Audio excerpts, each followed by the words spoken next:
Hi everyone, this is Scott. Thank you for coming back to my channel. Today we're reviewing Da 5 Bloods on Netflix. This is a Spike Lee movie. It's a war drama. It's about four black ex Vietnam veterans who returned to Vietnam roughly 50 years after the war. They come back for mainly two purposes.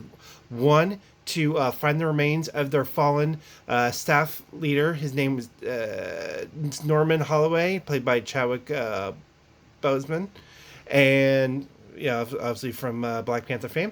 And the other reason is they were there because they had back during the war, they had recovered a case full of gold, but at the time they were under enemy fire, so they were forced to bury it and promised each other that they would someday come back to recover that gold. And then also during that firefight, that's when their squad leader was killed. So they got two purposes: they come back to do that, and so they hire a company to help come. They could sell the gold to. They make a deal with a leader named by a dealer played by Jean Reno, and then they also get a guide to come out and lead them out to where they are to recover that.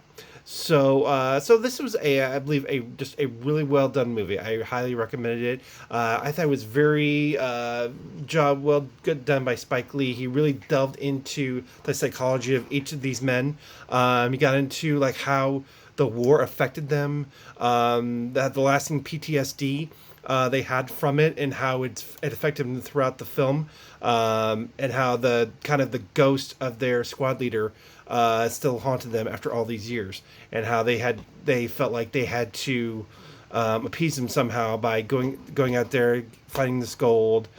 And so not only motivated by the need to find the goal, but then they're also obviously motivated by greed as well.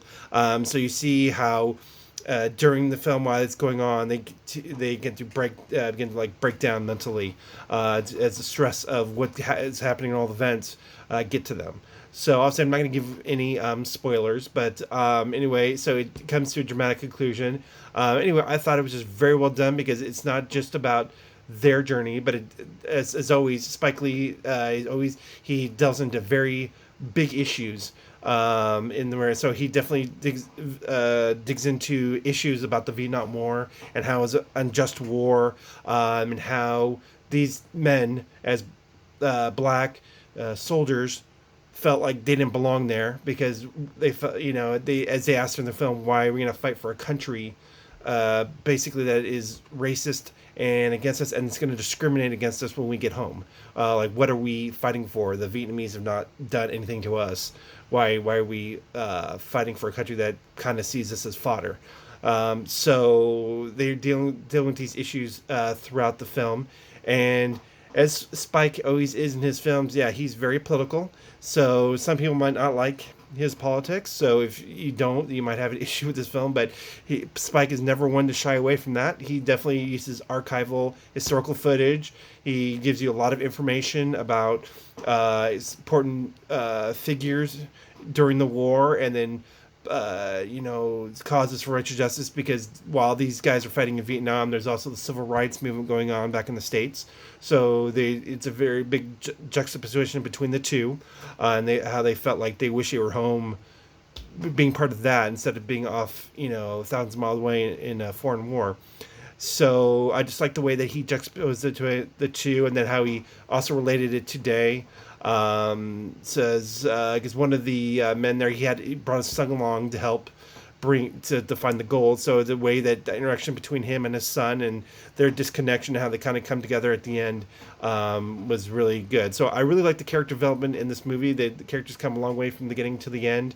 They really develop. You really see what war can do to people, especially when you feel like you're an outcast in your own country, and then you're asked to go fight and sacrifice your life for something that you they honestly, these soldiers did not believe in.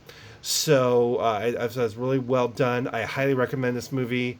You'll make it definitely have you thinking at the end of it. The only downside I would say to it is that since it's a Netflix movie, the budget was a little limited. You could tell the effects were not as great, especially when they go back, flashback to the actual war scenes. They try to de-age the older men because these men are supposed to be like in their 70s, and then when you flash back to in their 20s, well, they still kind of move and look kind of like they're in their 70s, and they didn't really do the de-aging effects on their face was not that good. They still look pretty old to be guys in their 20s. They still looked at least 20, 30 years older than they should have been. So that's kind of my only gripe, is that kind of, took away the realism a little bit. But other than that, I thought it was a really well done movie. It's one of Spike Lee's better films. I highly recommend it. Anyone who likes Spike Lee, definitely check out this movie. It really has you thinking, and it's really, especially in this times and what's going on now, it's definitely relatable and timely for the times we live in. So thank you guys for watching this review, and as always, like, share, and subscribe, and help me grow this channel. I really appreciate it. Okay, until next time, take care.